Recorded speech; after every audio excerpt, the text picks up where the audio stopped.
안녕하십니까, 이 대표입니다. 이번 시간에는 저희가 유튜브 구독자 이제 1만 명 달성 기념으로 해서 직원들하고 이제 전체 회식을 했습니다. 회식 장소에서 이제 화장실을 가는데 화장실의 상태가 좀 많이 안 좋더라고요. 그래서 직업병은 어쩔 수 없는 것 같습니다. 그래서 사진을 찍고 이걸 가지고 원인이 무엇이고 그리고 이걸 어떻게 보수해야 될지 이거에 대해서 이야기하는 시간을 가져보겠습니다. 일단 대부분의 상가 화장실이 관리가 좀 잘 안 됩니다. 그래서 다수가 쓰는 화장실이니까 가게들이 합쳐져 있는 공동 화장실을 쓰는 경우가 관리가 좀 잘 안 되는데요.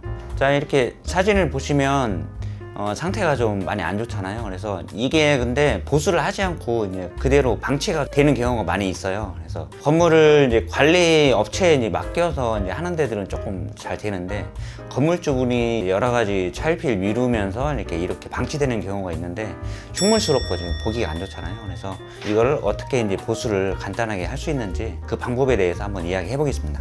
자, 첫 번째 사진 보시면 이거는 이제 타일을 이제 확대해서 보면 얘는 이제 독이질 타일입니다. 독이질 타일은 타일 떠붙임용으로 흡수가 잘 되면서 잘 붙거든요. 그래서 이제 떠붙임용 레미탈로 타일 위에 떡밥을 올려서 떡밥이라고 하거든요. 이렇게 둥그렇게 그대로 이제 떠서 하면 떡밥이 이렇게 올려집니다. 이제 올려져서 그대로 이제 딱 붙이면 얘가 쑥 빨아들이는 느낌이 나면서 바로 빨아 당깁니다. 그러면 독일 타일이 흡수율이 있으니까 떠붙임용 레미탈이 같이 맞아들면서 접착이 잘 됩니다. 그래서 웬만하면 잘 안 떨어지거든요. 근데 여기가 지금 골조에다가 바로 지금 진행을 했잖아요. 이제 이런 경우에는 이런 하자를 방지하려고 하면 배면 처리라고 해서 우리가 P4K나 에코프린 그립이 이제 우수한 제품이긴 하지만 그 외에 이제 바탕면 처리제라고 있습니다. 이제 규사가 들어가 있는 그런 제품으로 한번 발라주고 그 다음에 타일에도 한번 발라주면 이런 하자를 조금 더 방지할 수가 있습니다. 그리고 얘는 이제 접착이 완벽히 된 건 아닙니다. 이제 보시면 타일 뒷면 뒷판에 문양이 그대로 찍혀져 있잖아요. 그래서 얘는 타일이 잘 안 붙은 겁니다. 안 붙게 된 원인은 타일에 이제 먼지가 있을 수도 있고 오픈 타임을 놓쳐서 그럴 수가 있습니다. 그리고 두 번째 사진 보시면 테이프로 발라놨죠. 타일이 이렇게 깨지는 거는 건물이 움직임이 생겨서 이렇게 되는 거거든요. 그래서 이 건물은 제가 볼 때 5년 전후의 건물인 것 같습니다. 그래서 5년 전후로 수습 팽창이 많이 이루어지는데 그때 타일 접착이 잘 된 상태에서는 이렇게 깨집니다. 그 다음에 이제 바닥은 이게 이렇게 깨지는 경우는 사실 바탕면하고 접착제하고 타일하고 압착이 완벽하게 된 상태에서는 이렇게 깨질 수가 없습니다. 이제 이거는 중간에 좀 비어 있는 거라고 보시면 되거든요.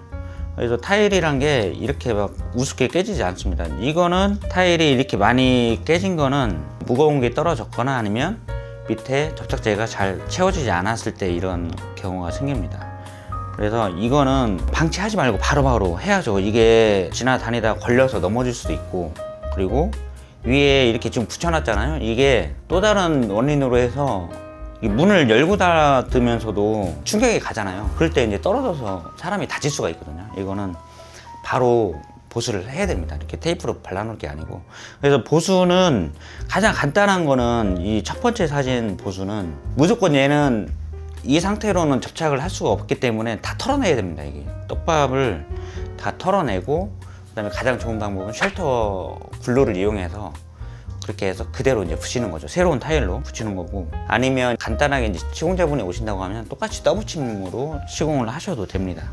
그래서 털어낼 때는 전체 다 깨져 있는 부분 전체로 다 철거를 하신 후에 그 다음에 해야 되고 두 번째 사진 이것도 마찬가지로 다 털어내고 가장 간단한 거는 쉘터 글루로 이제 작업하시는 게 좋고 그리고 좀 안전하게 하기 위해서는 떡밥을 제거하고 나서 프라이머 한번 발라주는 게 좀 좋을 것 같습니다. 그리고 바닥도 마찬가지로 똑같은 방법으로 하는데 여기는 사실 바닥 같은 경우는 접착제가 충전이 100% 되는 게 제일 좋기 때문에 여기는 폴리머 계열로 얘는 지금 600가 폴리싱이나 포세린 같거든요. 그래서 600, 600가 얘 같은 경우는 폴리머 시멘트 드라이픽스나 X18이나 맥시에소 이런 제품으로 반드시 시공을 해줘야 되고 여기는 가급적 탄성줄로 넣어주시는 게 좀 좋을 것 같습니다. 이런 거는 방치하면 할수록 여기 또 물이 들어가면 다른 타일도 문제가 생깁니다. 그래서 바로바로 보수를 해줘서 즐겁게 식사를 하러 오신 분들이 인상이 찌푸러지지 않았으면 좋겠습니다. 그래서 이런 타일 하자들은 빌딩 건물에만 있는 게 아니고 일반 가정에서도 충분히 일어날 수 있는 일이거든요. 물론 이제 AS 기간에 남아있는 신축 아파트 같은 경우는 상관이 없지만 그 2년 지나서 또 갈라지거나 떨어지는 경우가 있어요. 그럴 때는 보수를 안 해주거든요. 그래서 자가 보수를 해야 되는데, 보수하는 이런 부분들을 궁금하신 부분이 있으시면은 저희 이제 메일이나 댓글로 남겨주시면은 저희가 또 한번 살펴봐 드리도록 하겠습니다. 타일 하자 이거 방치하지 마시고 바로바로 보수하길 바랍니다. 서브 진공법은 이제 독이질 타일이나 자기질 타일에 가능한데요.